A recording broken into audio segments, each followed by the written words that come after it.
I spent the entire evening making the pumpkin pie my cousin Julia complimented last holiday season. Deep down, I knew the invitation, just like every year, was more of a courtesy than a genuine gesture. I was always the last name on the list, but Josh and Lily were so excited that I couldn't say no. We arrived at my sister Rebecca's house right on time. Her suburban mansion in North Salem was decked out with twinkling lights on the iron fence and wreaths in every window. Josh clutched my hand tightly, and Lily held the pie box as if it were a priceless treasure. Rebecca opened the door, her smile polite and calculated. She wore a wine-colored velvet dress, her hair perfectly curled, stepping out like she was about to walk onto a stage. "Oh, Caroline, you came." I leaned in for a quick hug, but she didn't return it. Her eyes scanned the pie box. "I told you not to bring anything this year. Pumpkin pie? Let's hope it's not too sweet."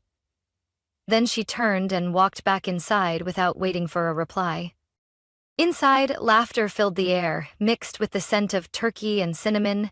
Everyone was dressed beautifully, chatting and laughing around a long, magazine-worthy dinner table. We stood near the door, lost among familiar strangers. No one offered us a seat, no one greeted us. They talked as if the three of us were just shadows in the corner. I kept smiling. I set the pie on the kitchen counter while Josh helped Lily take off her coat. She looked up at me and whispered, "Mommy, why isn't anyone saying hi to us?" I knelt to tie her shoelace and whispered back, "They're just busy, sweetheart." Rebecca returned, glancing at her phone. "I just checked the seating chart. It's a bit tight. Caroline, you don't mind sitting in the side room, do you? There's a small table in the laundry room. It's been cleaned." I thought I'd misheard. "The laundry room?" "Yes, it's clean and quiet. The kids will be more comfortable there," she winked. "You know, better than having them squeeze in with all the adults." Josh held my hand. Lily lowered her gaze. I smiled faintly, picked up the pie, and followed Rebecca's direction. The side room, past the back door, was literally a laundry room. Washer still humming. A small wooden table was pushed against the wall with 2 folding chairs and a tiny plastic kids' chair. No tablecloth, no warm lighting, just a buzzing fluorescent bulb overhead. I set the food down and took a deep breath. Josh sat silently. Lily climbed onto the plastic chair, her tiny hand resting on her knee. No one spoke. I opened the pie box and served 3 small slices, knowing no one else would touch them. Laughter from the living room pierced through my composure like needles. My throat tightened when Lily asked, "Why doesn't Aunt Rebecca want us to sit with everyone?" I smiled again, the same smile I'd trained myself to wear for years. "It's not that they don't want us there, they just don't understand, honey." Josh stared at me. "Maybe next year we shouldn't come, Mom?" I didn't answer right away. I looked at my kids, one still trying to understand why we were left out, the other pretending not to understand anymore. And at that moment, under the cold white light and the hum of the washing machine, I knew. Today wasn't a holiday. Today was a lesson, and I had learned it. I sat upright, poured water into 3 plastic cups like we were in a fine restaurant. "Happy Thanksgiving, babies. Wherever we are, as long as we're together, that's enough." Lily smiled. Josh raised his cup, his eyes no longer sad, and I thought to myself, one day, I'll show them. Not with anger, but with my worth. I was about to throw away the leftover pie when we heard tires screech outside the tiny window above the washer. All 3 of us looked up. Josh raised his eyebrows. Lily sat up straighter. Headlights swept across the wall and stopped right at the back door. A long, sleek black car pulled up quietly on the gravel path leading to the backyard. Not an SUV, not a neighbor's car. A limousine. Josh leaned toward the window, wide-eyed. "Mom, that car." I stepped beside him, peering through the frosted glass. A man in a black suit, wearing a hat and white gloves, opened the back door. Then a woman stepped out, poised, composed, her heels clicking softly but decisively on the gravel. She wore a slate blue wool coat with a high collar over a knee-length sweater dress. Her silver hair was neatly pinned up. Her face showed signs of life lived fully but no bitterness. She looked around calmly. Then her eyes landed exactly where we were standing, at the back door. Lily whispered, "Mommy, she's looking at us." I swallowed hard and cracked the door open. A rush of cold air swept in, carrying a hint of snow and jasmine from her scarf. "Hello?" she said. Her voice wasn't loud, but it was clear and confident. "I'm looking for Caroline Brooks." I froze. "Yes, I'm Caroline." She smiled slowly. "Good. I'm Evelyn Rhodes, Executive Director of Voices Rising, a foundation supporting single mothers and women who've been pushed to the margins." She stepped forward. "I'm here because of a post you wrote last year on a community forum about rebuilding your life after living in a shelter." My heart skipped a beat. That post. I typed it on my phone one late night after work, while Josh had a fever and Lily was asleep on the couch. I didn't write it for attention, just to let something out. I never thought anyone would read it. Evelyn continued, "Your post spread through our network. We've been searching for you for 6 months. When your name appeared on an old volunteer registry, I decided to come myself." She glanced around at the laundry room setting. "I didn't expect to find you here." I blushed. "I didn't expect to be found in a laundry room." Josh gently squeezed my hand. Lily still clutched her dress. Evelyn smiled. "I'm here to invite you to be a featured speaker for Voices Rising's upcoming Inspiration series. We'd like you to be our keynote speaker at the spring conference, to share your story from the beginning. No filters, no embellishment. You'll be compensated fairly. We also want to publish your story as a book, with full editorial control in your hands." I stood frozen, unsure what to say. Part of me didn't believe it. Another part felt relieved. "Are you sure?" I heard myself ask. "I'm just a mom trying to survive." She looked at me like I'd said something silly. "That's exactly why we need you," she replied. "We don't need perfect success stories. We need people like you, real, brave, and still moving forward." Josh looked up at me. "You'll do it, right, Mom?" I looked at him, then at Lily, then back at Evelyn. "Yes," I said. "I will." Evelyn nodded. "The car is waiting. If you're ready, we can talk more over dinner." I glanced back at the folding table and the half-eaten pie. "Let me grab my coat." "No need," she smiled. "We'll take care of you from here." I held my children's hands as we stepped out of that suffocating room. The cold wind bit at my cheeks, but my heart felt strangely warm. And when the car door shut behind us, I knew. The world had just shifted. Not because I fought for a place, but because, finally, my worth had been seen. On the way to the restaurant Evelyn had reserved, I was still in disbelief. Josh sat beside me, clutching the pumpkin pie like it was treasure, while Lily leaned against me, her wide eyes fixed on the softly lit ceiling above. Outside the window, Rebecca's neighborhood faded behind us, like a memory being quietly erased. Evelyn smiled at us through the small divider window between us and the driver. "I know this might all feel sudden, but I've wanted to meet you for a long time, Caroline." I turned toward her. "You said you found me because of a post?" "Not just one," Evelyn nodded, her voice low and warm. "A whole series of short posts you shared over about 6 months after leaving your ex-husband. You wrote about your night shifts at the restaurant, about having only $3 left for gas, about turning a packet of instant noodles into a living room party with your kids." I read every word, and I cried. My cheeks flushed, not from shame but from overwhelm. I had written those words in silence, late at night when the world slept and I sat on a wooden kitchen chair trying not to wake the kids. I never thought anyone would read them, let alone someone like Evelyn Rhodes. I still remember one line, she continued. I don't want my kids to think they have to toughen up to survive. I want them to know they deserve to live, to breathe, and to dream. Evelyn looked at me for a long time.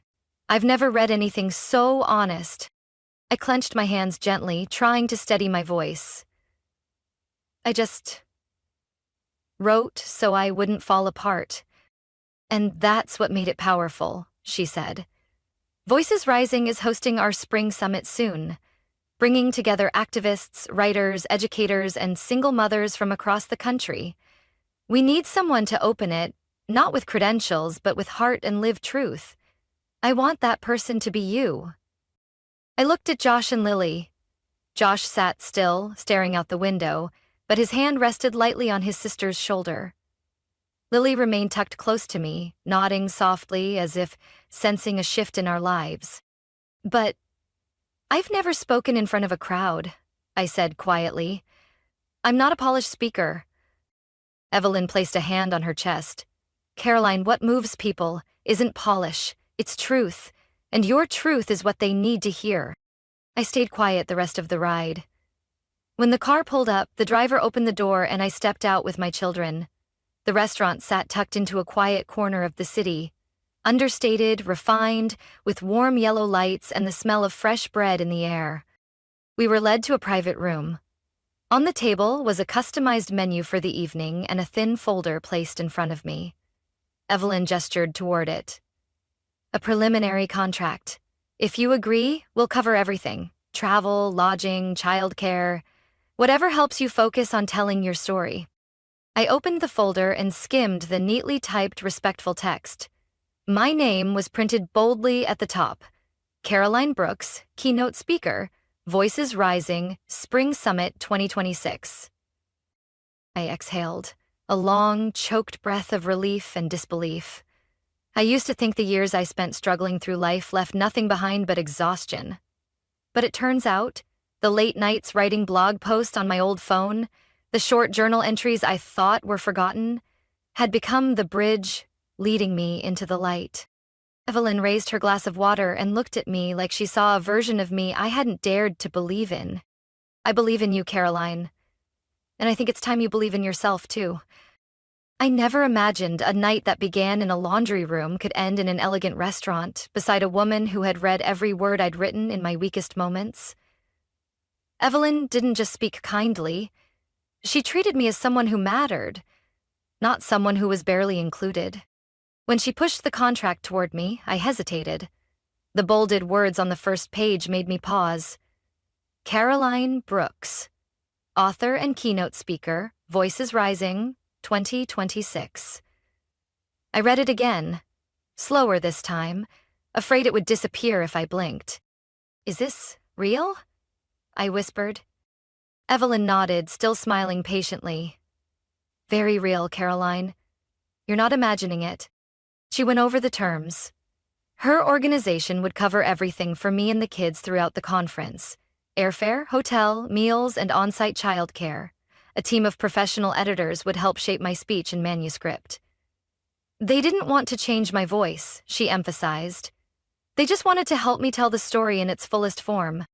I looked down and realized I had been gripping the cloth napkin. Josh gently reached over, took the pumpkin pie box from my hands and set it aside, as if helping me release the last burden of that night. Lily rested her head on my shoulder, her wide eyes quietly absorbing every detail. She spoke just one sentence. Mom, they chose you because you're you. I turned and smiled at her, tears stinging my eyes. For the first time in my life, I wasn't Rebecca's sister or Mrs. Brooks' daughter or the divorced woman with 2 kids. I was simply myself. Caroline, the one who wrote with her whole heart, not knowing if anyone would ever read it, but writing because she couldn't not. Evelyn lifted her cup of tea, the golden light catching on the emerald ring on her hand.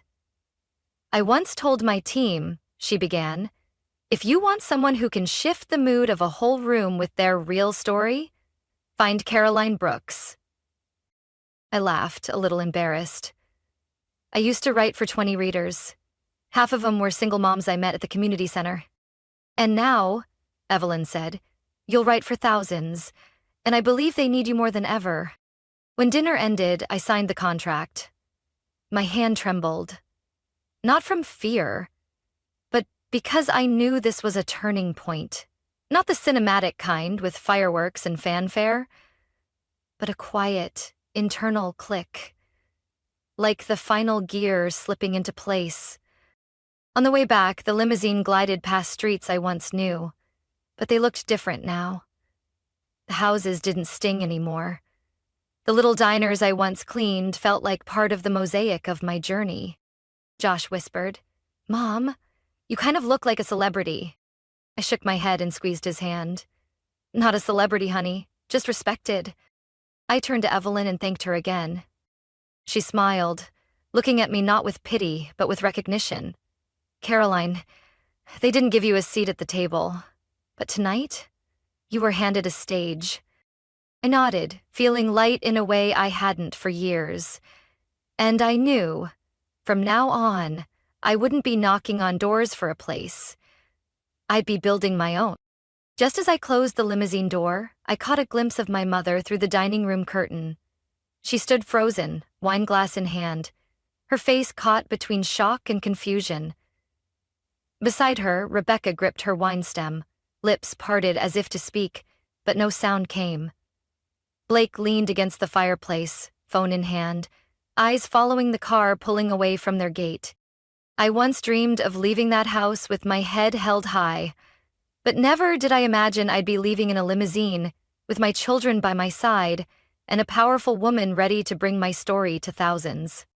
Josh sat across from me, eyes sparkling with excitement. Lily leaned into me, her small hand resting on mine, to be sure I was still here, and that this was real. "Did you see them watching?" Josh whispered. I nodded. "I saw. I think Aunt Rebecca thought she was the most important person in the family," Lily said, her voice sweet and clear. "But today, she wasn't." I smiled, brushing her hair. "Today they watched, and I was heard." Evelyn turned, her voice soft but firm. "I've seen many moments like this, when someone is finally seen for who they truly are. But this one, Caroline, I will remember most." I didn't respond right away. The emotion was steady now, not sharp like before. Not pain, just healing. Not revenge, just living, acknowledged, and moving forward. The car turned into the city center, where holiday lights sparkled on every block, and I suddenly remembered past Thanksgivings. Waiting in line at church for a frozen turkey, splitting the last potato so Josh and Lily could have enough. Those years weren't wasted. They built the foundation for this moment. Evelyn reached into her leather briefcase and placed a small folder on my lap. "There's one more thing. We've spoken with a publisher in Boston. They read the draft manuscript our editors assembled from your blog. They're very interested, and they want you to develop it into a full memoir, not just in print. They want an audiobook. Read by you." My eyes widened. "Me? I'd read it?" "Your own voice," Evelyn smiled. "Because it carries something no one else can replicate. Truth." I felt like a door had just opened inside me. Not just a speaker, not just a writer, a storyteller, in my own voice. "So, where do we start?" "Next week," she said. "We've got a studio in New York. It's ready, don't worry. We'll provide accommodations for all three of you. Josh and Lily can explore the city, and if you're open to it, we can pair with a local TV station to share your story." I laughed aloud. "This is really happening, isn't it? This isn't a dream?" Josh raised his eyebrows. "If it is, I don't want to wake up." Lily nodded hard, her curls bouncing. "Mom, don't ever go back to that house again." I looked at her, then out the window, watching the golden lights blur past. "No, I won't go back. Because from now on, I'll build my own home." The limousine pulled up to a small hotel already arranged for us. The driver opened the door. Evelyn waved goodbye, reminding me of the press event the next morning. I held my children's hands and stepped into the hotel lobby, still not quite believing I had left that old garage less than 3 hours ago. And somewhere deep in my heart, I knew this journey was just beginning. But this time, I'd walk it on my own feet. No more bowing, no more asking for permission. The morning of the first conference came faster than I expected. I stood backstage, holding my speech, carefully marked with yellow sticky notes Lily had helped me place. Josh was in the front row. The shirt he'd chosen made him look older than 12. Lily sat beside him, tightly gripping the conference program like it was treasure. When the MC called my name, a rush of electricity ran down my spine. I walked onto the stage under soft white lights. The room fell silent.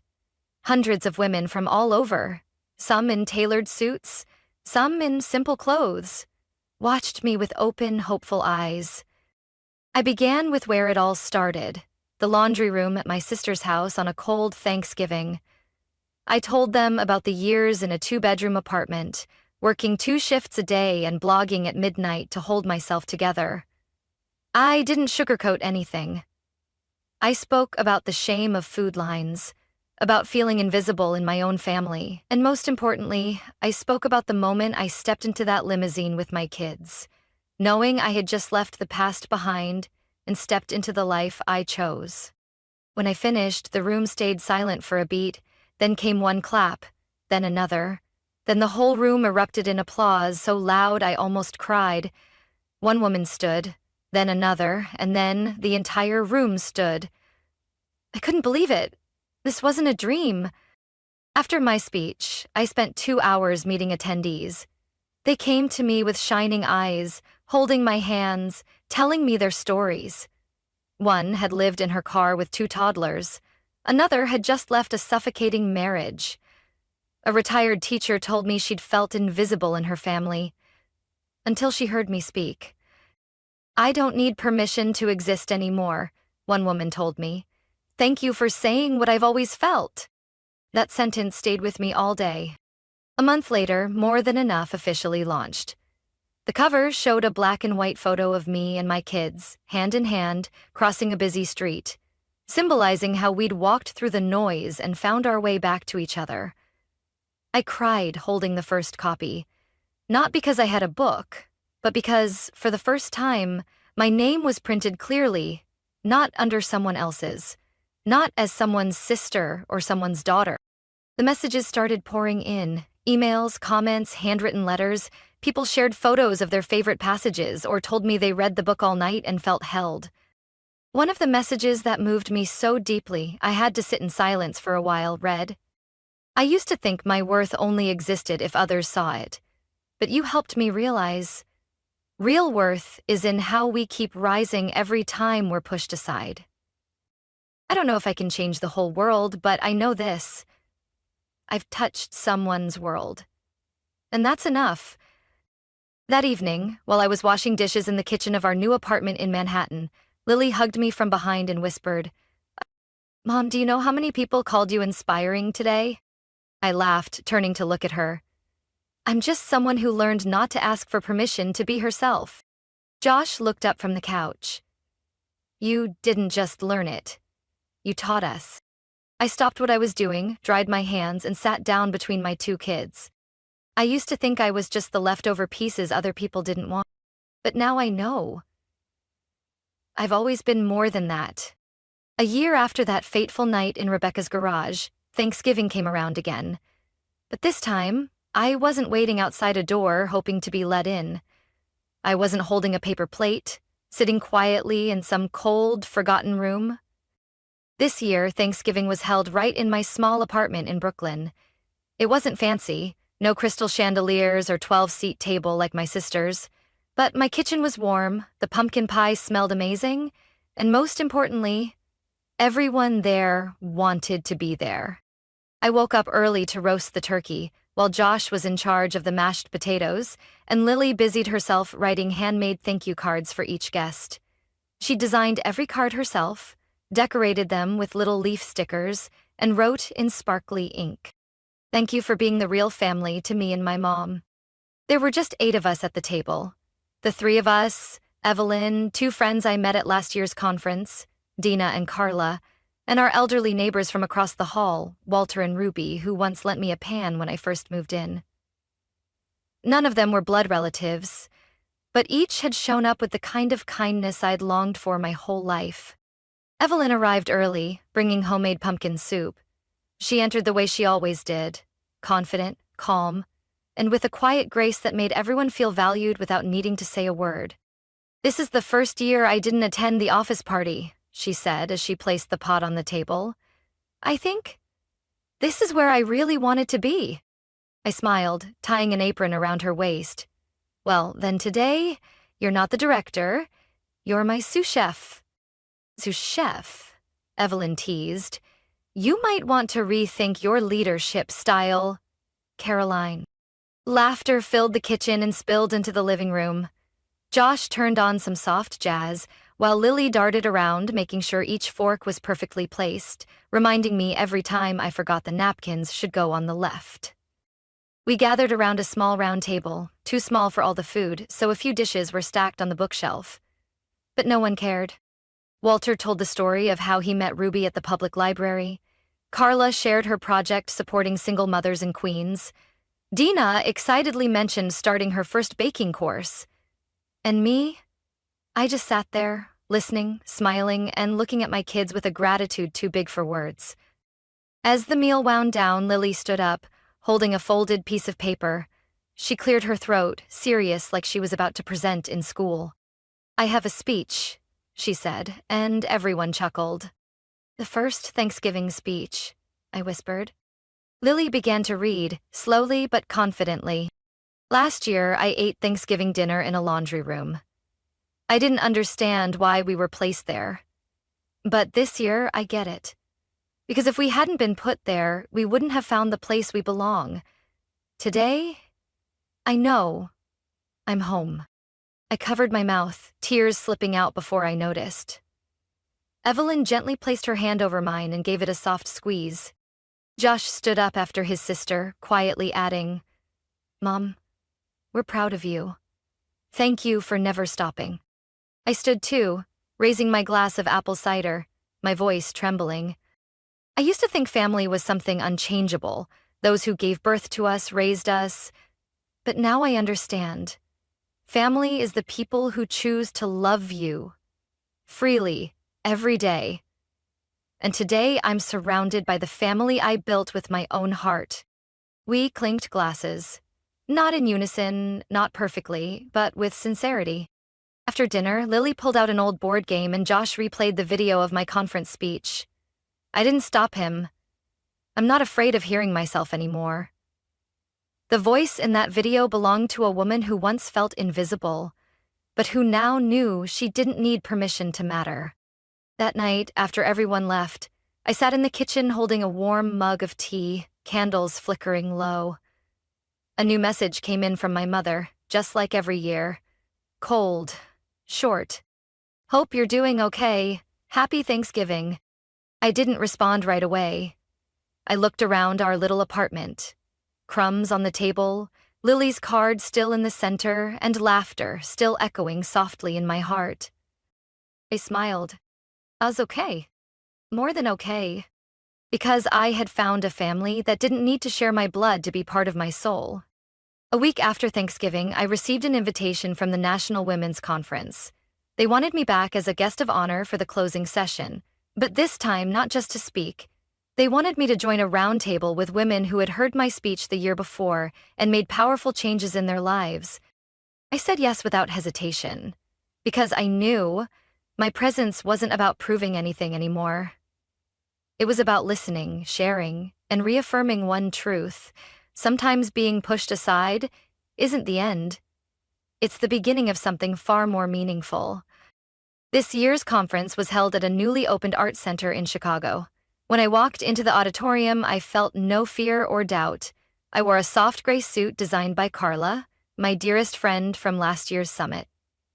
Pinned to my jacket was a small wooden table brooch, the symbol of the new project Evelyn and I had launched.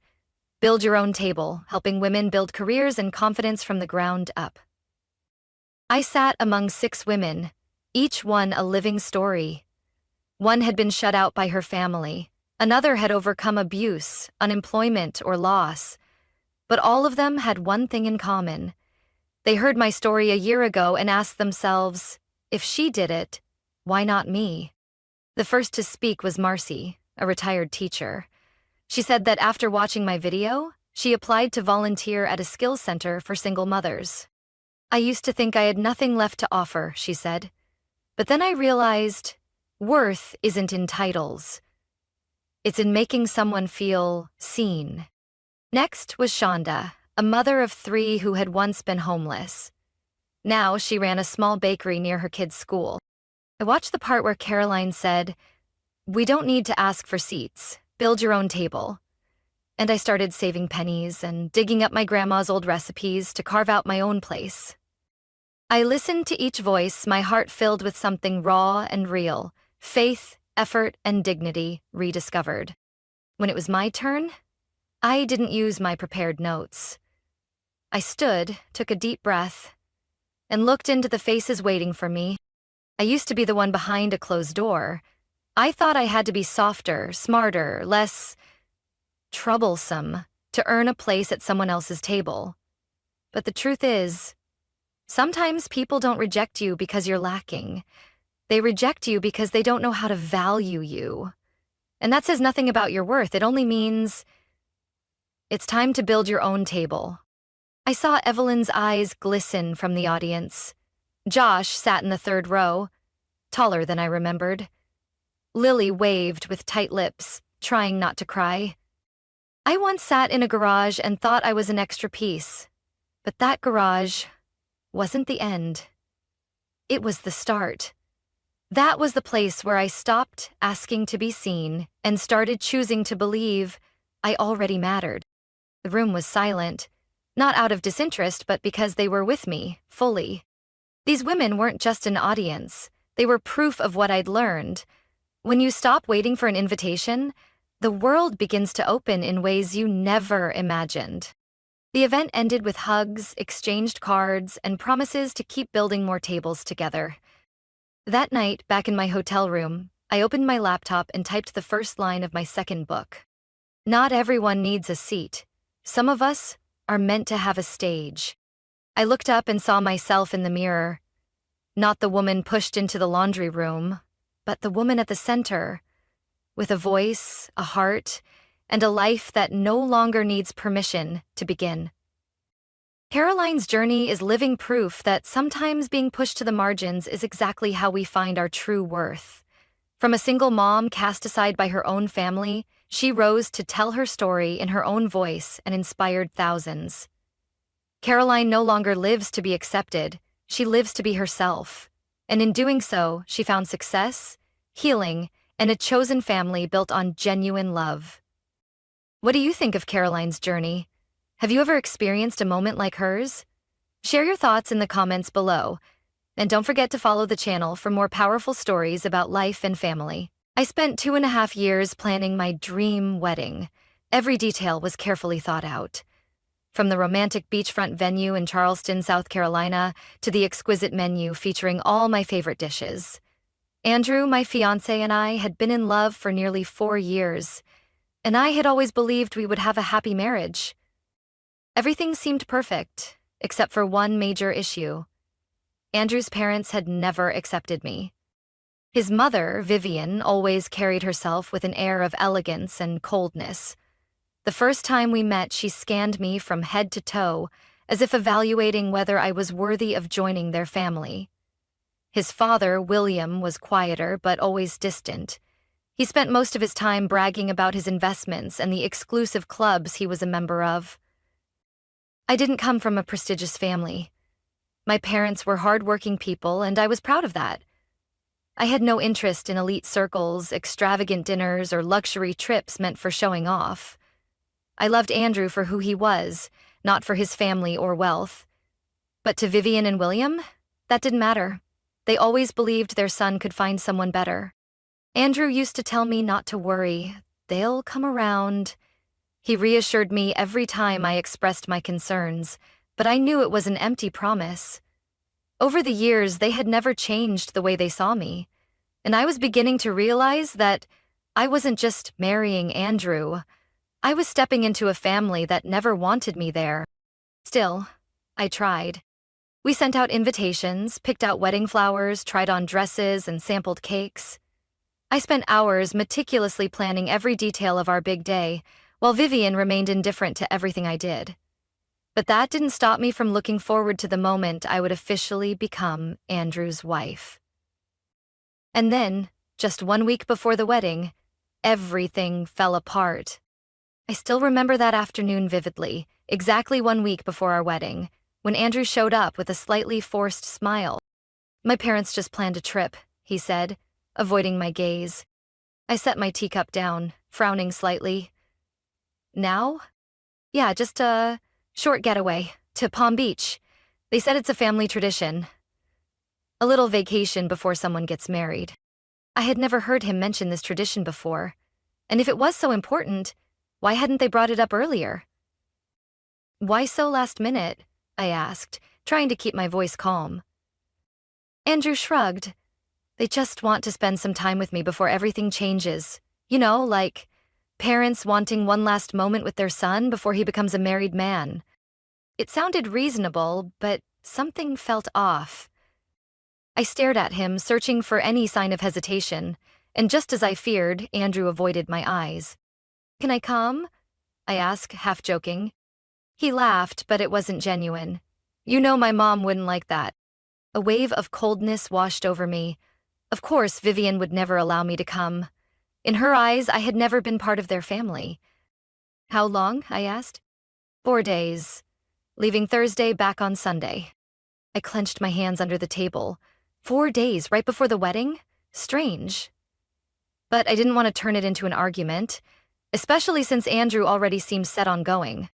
I smiled and nodded. "Then go, but come back soon." Andrew kissed my forehead, as if reassuring me, then quickly left. A few days later, he left for the trip, and by Saturday night, everything collapsed. I was sitting on my couch, reviewing the guest list one last time, when I got a call from Sophie, my best friend. "Joe," her voice was tense. "He's here." I frowned. "Who?" "Andrew." My heart skipped a beat. "What? What do you mean?" "I'm at the Royal Lounge, a high-end bar in downtown Palm Beach. I swear, Andrew is here, and you won't believe who he's with." My throat went dry. "Who?" "His parents and a girl. Younger than you, blonde, looks rich and stuck up." Heat spread through my body. "Are you sure it's him?" "I saw him with my own eyes, Joe. Not only that, but all three of them, Vivian, William, and that girl, are laughing and chatting with Andrew like they're a perfect family. And he doesn't look uncomfortable or anything." The world around me blurred. "Did you see them doing anything inappropriate?"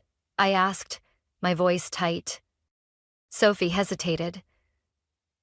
Andrew put his hand on her waist as they walked into the VIP section. I gripped my phone tightly. "Joe?" Sophie's voice was filled with concern. "I'm here. Do you want me to do anything? Take pictures, record them, confront him?"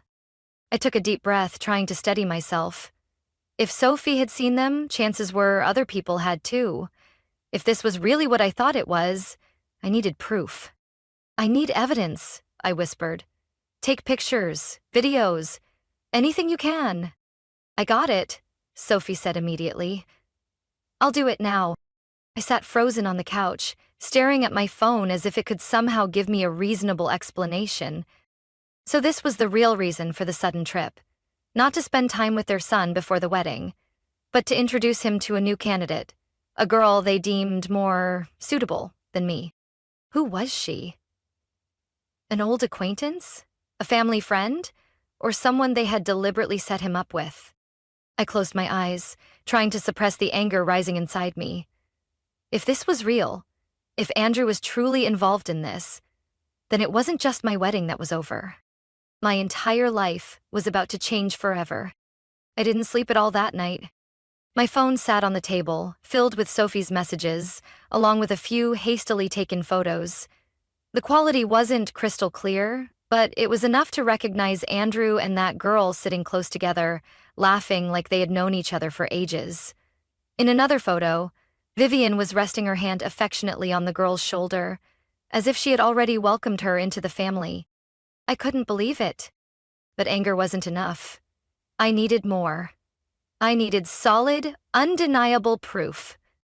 The next morning, I called Mark Reynolds, a private investigator Sophie had once hired when her sister suspected she was being scammed in business. He picked up on the first ring, his voice calm and professional.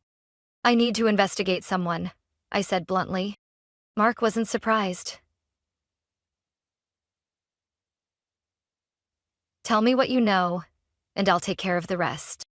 I sent him the location of the bar, the hotel where Andrew and his family were staying, and the photos Sophie had taken. I wanted to know who that girl was, why she was with Andrew and his family, and most importantly, what they had been doing throughout the trip.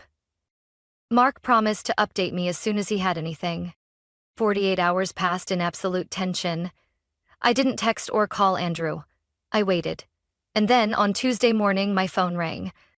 "Mark, I have information." An hour later, I sat in my usual cafe with Mark, my stomach in knots. He placed a folder in front of me, along with a USB drive. "I think you'll want to see for yourself." I opened the folder. The first page contained the personal details of the girl. Her name was Lauren Davis, 26 years old, the daughter of a wealthy businessman in Florida. Private school education, involved in multiple social events. The kind of person Vivian and William would undoubtedly consider worthy of their family. I turned to the next page. The first image. Andrew and Lauren sitting close together at an upscale restaurant. Far too intimate to be dismissed as coincidence. The second image. Vivian talking to Lauren at the bar, with William nodding along as if agreeing to a plan. The third image.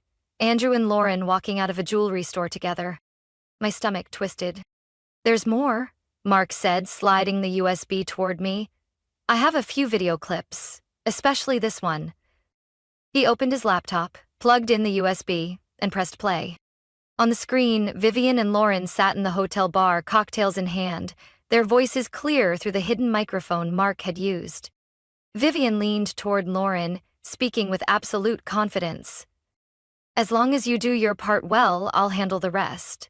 Josephine was a mistake. She doesn't belong in this family. We just need to make Andrew see that." Lauren let out a soft laugh. "I have a feeling he already has." I felt my entire body freeze. Mark paused the video, looking at me with sympathy. "Vivian and William didn't just take Andrew on a trip. They orchestrated this. Lauren wasn't a coincidence. They planned for her to replace you." My heart turned cold. I didn't know what I had expected. Maybe an explanation, a possibility that this was all a misunderstanding. But no, everything was crystal clear. Andrew hadn't just been led into this. He had willingly participated. I stared at the laptop screen. This wasn't just about a trip. This was a carefully planned betrayal. I clenched my fists. "If you want to dig deeper," Mark offered, "I can." I shook my head, taking a deep breath. "No need, I have enough. Enough to know I could never marry Andrew. Enough to realize this family would never accept me. And most importantly, enough to make sure they knew I wouldn't quietly disappear. Their game was over. They just didn't know it yet. I didn't have to wait long. Andrew returned on Tuesday night, a day later than planned, and I knew why. He didn't want to face me. When he stepped into my apartment, the air immediately grew heavy. He lingered near the door, as if ready to leave at any moment. "Josephine," he said, his voice tense. "We need to talk." I nodded calmly, already knowing exactly what was coming. I pulled out a chair, motioning for him to sit. Andrew hesitated before lowering himself onto the seat across from me, his eyes avoiding mine. "I'm listening," I said, keeping my tone light enough not to alarm him, but sharp enough to make him uneasy. He exhaled, rubbing his hands together. "I think we should take a break." I stared at him. "A break?" Andrew nodded, still avoiding my gaze. I just think maybe we need to take some time to think. Everything is moving so fast, and I'm not sure if this is the right decision. I stayed silent for a few seconds. Then I smiled. How interesting, I said, reaching for a folder on the table and placing it in front of him. Because I just got some information about your trip. Andrew's entire body tensed. Take a look. I gestured. He opened the folder. The first image, Andrew and Lauren at the restaurant, sitting so close their shoulders nearly touched.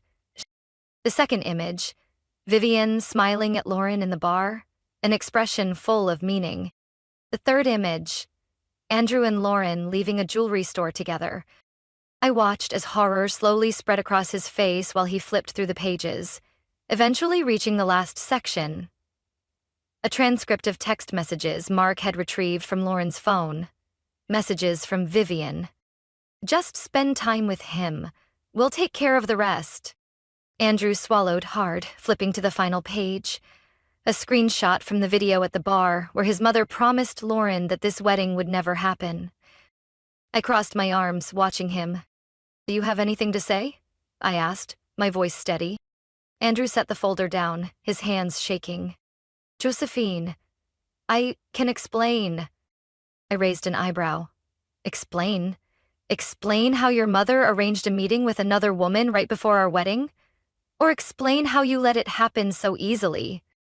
His hands clenched into fists, his expression flustered. I didn't do anything on purpose, he blurted out. I just wanted to keep the peace. I didn't want to make my mother angry.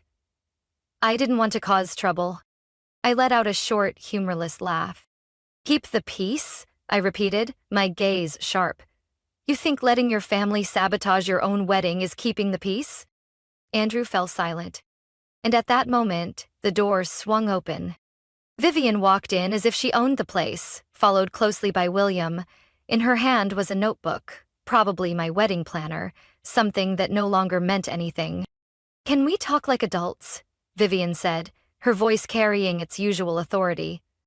I leaned back in my chair, arms crossed. Oh, you want to talk? Great. I have all evening.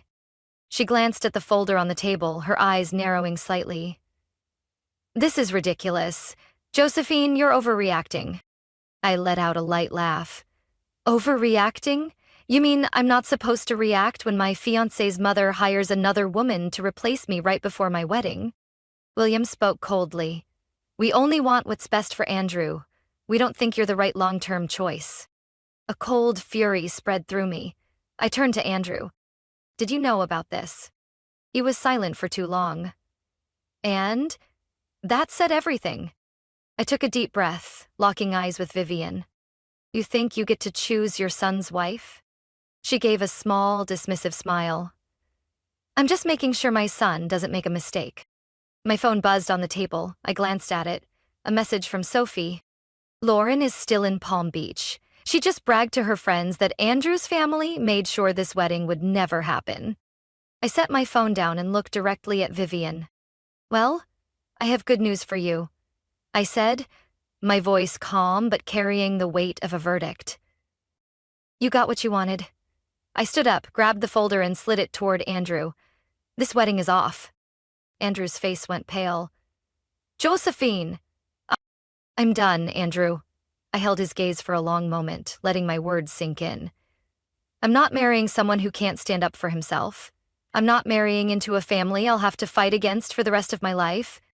I turned to Vivian and William. Congratulations, Andrew is free of me. But let's see if anyone actually wants to be a part of a family like this. And with that, I walked out of my own apartment, leaving Andrew, Vivian, and William standing there in silence.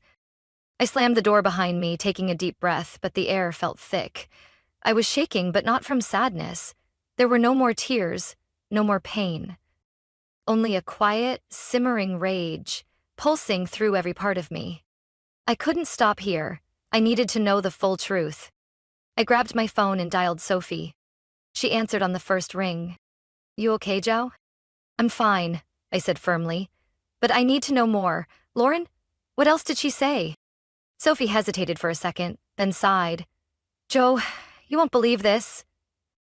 Try me. Last night, Lauren was bragging to her friends that Vivian paid her to go on this trip. And I don't just mean covering flights and hotels. There was cash, gifts, and a promise of a secure future if she did her part right. I felt my chest tighten. Her part? Yeah. She said Vivian promised that if she could get Andrew interested, she'd make sure Lauren had a place in the family. Basically, they wanted to swap you out for her. I clenched my jaw. Everything became painfully clear.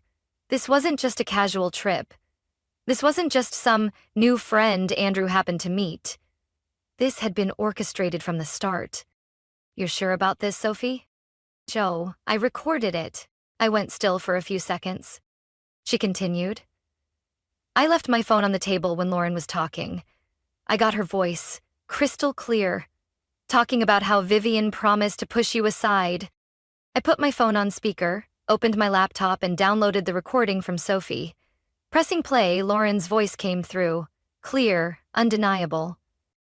Vivian told me Andrew wouldn't marry Josephine. She said I just had to make him hesitate a little. Once the wedding was called off, she'd take care of the rest. Silence. I let out a quiet laugh, but inside I was burning. I stopped the recording and took a deep breath. I think, I said slowly, it's time Andrew heard this. I didn't warn him before showing up at his place. I didn't want to give him time to prepare a lie. When the door opened, Andrew froze at the sight of me. Joe, he frowned. I thought we were done talking. I gave a cold smile and pulled out my phone. Oh no, we're not done, Andrew. I pressed play. Lauren's voice echoed through his apartment. Just had to make him hesitate a little.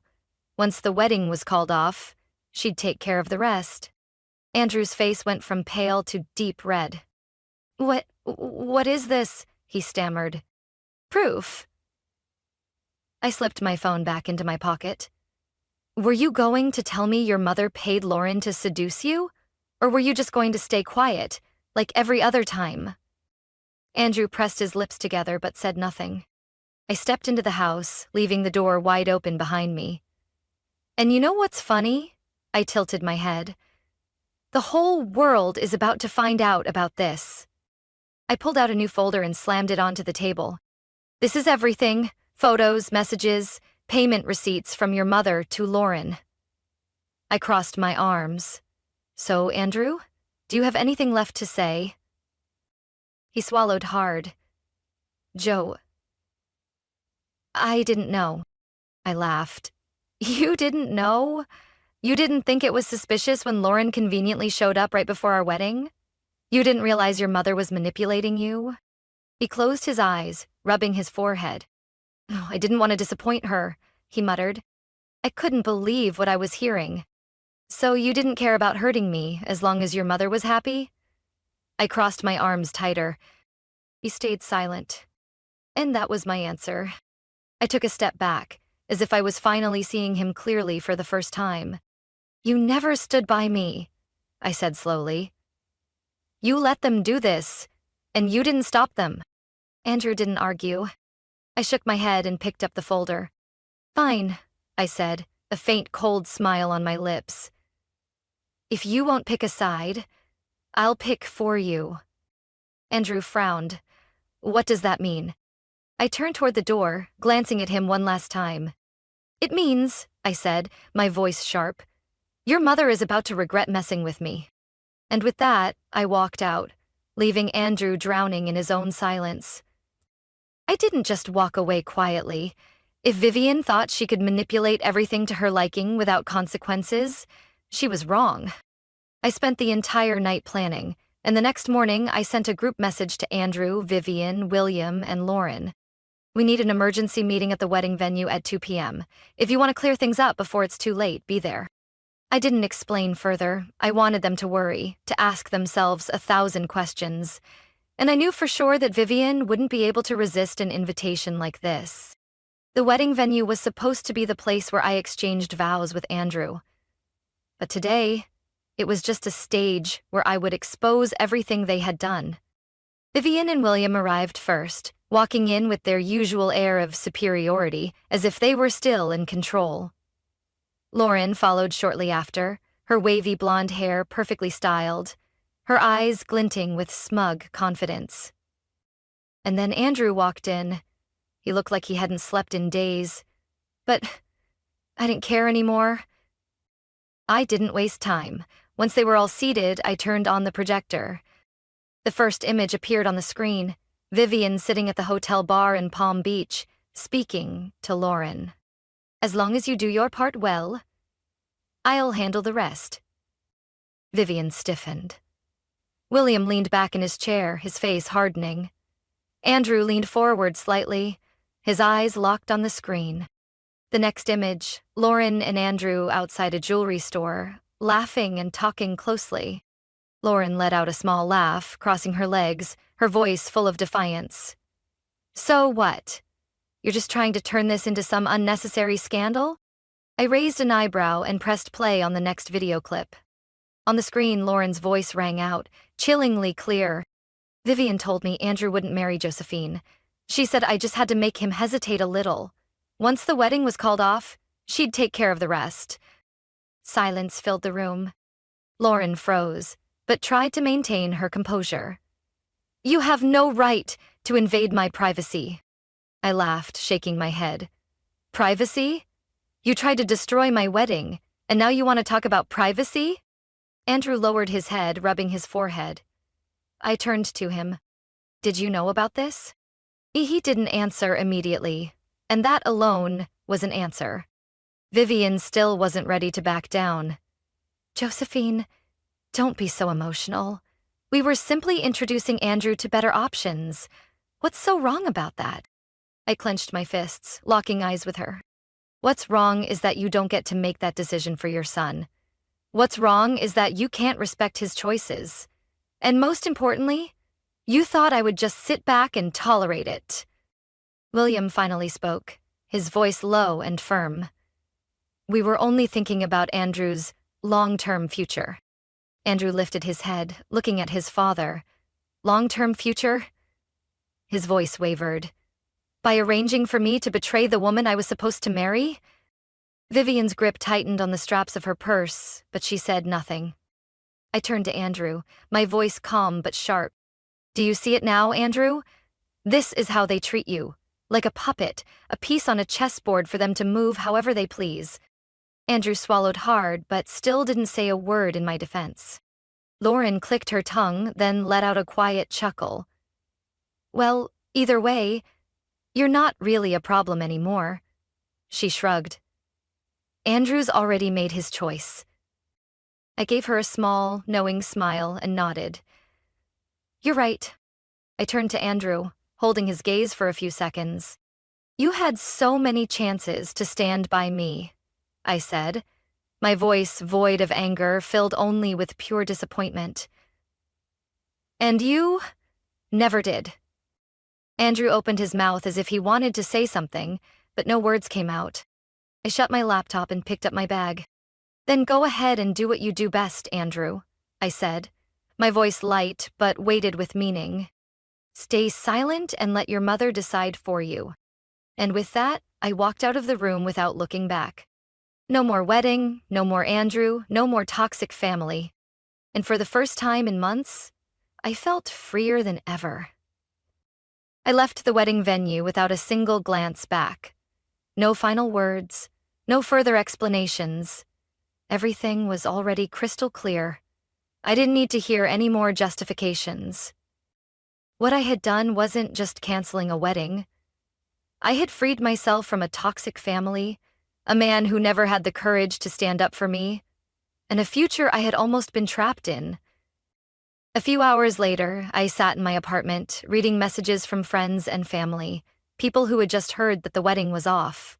Some were shocked, some were furious on my behalf, but what surprised me most was that nearly everyone said I had made the right decision.